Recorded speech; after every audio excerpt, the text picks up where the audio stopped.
everybody, I'm Tammy Hannick. I'm with Dynamic Effects Fitness, and today I am bringing you a little episode about salad preparation. I have put a post on my Facebook page this week that was just an observation I made in my own household, and I was really surprised at the comments and conversation that started from that, because I didn't realize that a lot of things that I do just as habit now, as part of my life, are some little tricks and tips about salad making that a lot of people don't know. So I thought, let me show you exactly how I do this every week, because I love to eat salad, but I hate to make salad, because let's face it, you have to get everything out, make a giant mess, chop everything up, and if you do that every day, it starts to become a chore. I know I had the same experience when I opened the fridge on Friday and realized that I'd eaten all the salads I made. And Friday morning, before going to work, I just didn't feel like standing there making another salad, so I had to get creative and eat something else for lunch that day. It makes my life a lot easier when I know they're in there, I can just grab and go. But how do you make a salad last a few days without getting soggy and nasty in the fridge? That's what I want to show you.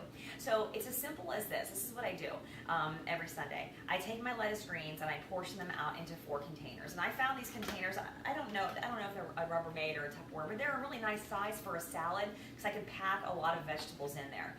So I have enough here for 4.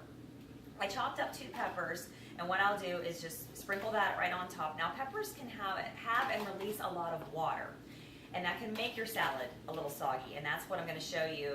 I'm going to show you a little trick on how I avoid that sogginess with mine.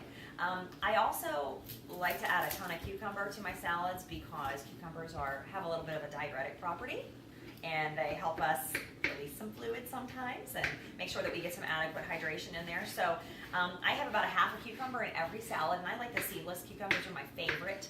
They seem to not release as much water as your typical seeded cucumber. So when I do that, I'll add some cucumber on top of each one. Again, something that would have a lot of liquid in there and could make my salad really, really soggy. All right, so I tend to keep my salads a little on the simple side. I don't like to stand there and make 9,000 different vegetables that go in a salad. I like that at a restaurant, but I really don't do that at home. As far as tomatoes go, another type of vegetable that could release a lot of water and juice into a salad if you made them in advance. So what I tend to do, instead of getting a sliced tomato of sort, is I use these little cherubs, the salad tomatoes, and I just take a handful, small handful, and I sprinkle that on top of the salad. So now my salad pretty much is ready to be packed to the fridge. If I want to add avocado to that, normally what I do is I slice all my avocados and peel them ahead of time. In fact, I think I did that this morning. I should have about 3. I sliced and cut into quarters 3 avocados. I toss them with a little bit of lime juice, put them back in the fridge. Now for my salads, that morning when I pack my lunch, I'll take out 1/4, I'll dice it up, I'll put it in then, but not until the day that I'm actually taking the salad, because avocados tend to get a little bit, they'll like disintegrate and kind of get creamy and yummy, but I don't want that to happen too early. So I'll add my avocados later. I'll add my pumpkin seeds later. If I'm going to add some type of nut or a seed to the top of my salad, I'll do that. And I'll take my protein source separate as well. Now, I try to keep it simple that way too. Some days if I'm in a more of a vegetarian mood, I'll rinse a can of chickpeas or garbanzo beans and add that to my salad.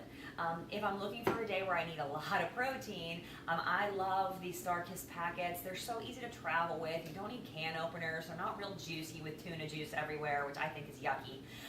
And these are easy to take, rip open, toss on top of your salad right about when you're going to eat it. And I really like the flavored ones. There's like a lemon pepper one and zesty herb. Those are really, really tasty.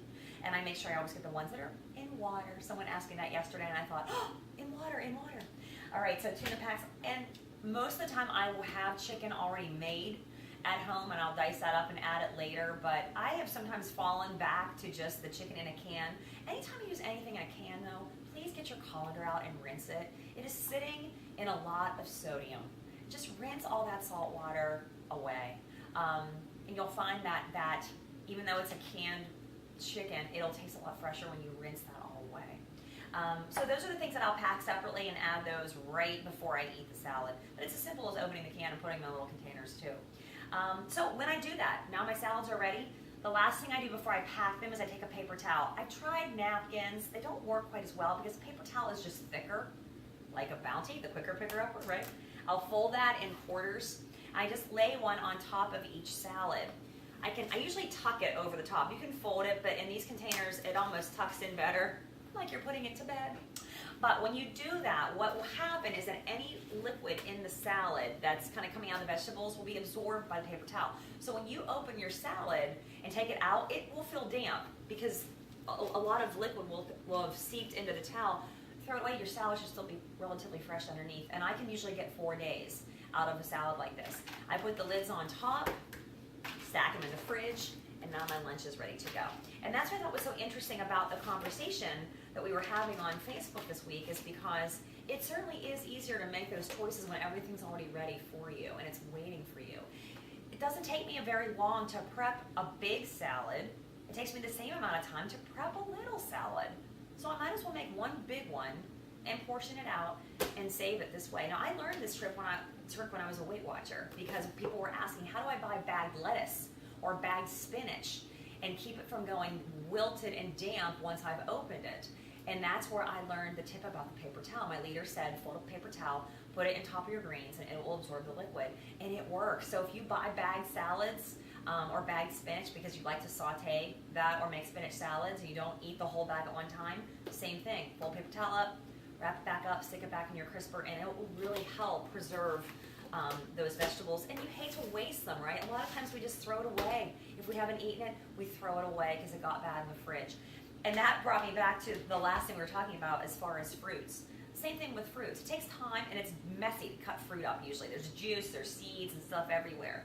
But in thinking about that, you know, if I have the choice to look at a bowl of pineapple that's sitting in the fridge already for me, or a cantaloupe that still needs cut, which one do you think I'm going to reach for first? And that's what we want our kids to see. Make that fruit accessible to them. Make those vegetables accessible to them. So it's not a chore for you to cut it up for them. They can get in there and reach for that just as fast as they can go into your pantry and reach for something that you really wish they wouldn't have when they're going to have a snack.